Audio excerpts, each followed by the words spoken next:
Here are some du'as that you can say, inshallah, that are very promising. I came across this du'a when I was about 15 years old. And this du'a, ever since, I've been using it. And there are two versions of it. I know one version, the other version I don't. So I'll read it to you. And hopefully, inshallah, you can memorize it.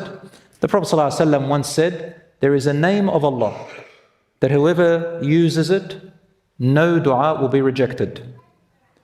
So one day, Anas radiallahu anhu, he says, I was sitting with the Prophet ﷺ in the mosque. When a man prayed, then he bowed, then he made sujood. And when he finished, he said the following, Allahumma inni as'aluka bi'anni ashhadu annaka anta Allahu la ilaha illa anta al-ahad as-samad alladhi lam yalid wa lam yulad wa lam yakul lahu kufuwan ahad. And then he continued asking Allah.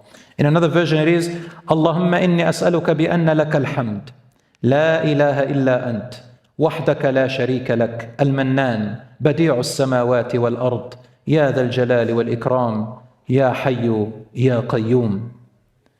Rasul ﷺ turned and he said to that man, you have asked Allah using His greatest name. لَقَدْ سَأَلْتَهُ بِاسْمِهِ الْأَعْظَمِ. You have asked Allah using His greatest name, which if one supplicates with it, He responds, and if he asked with it, He will give.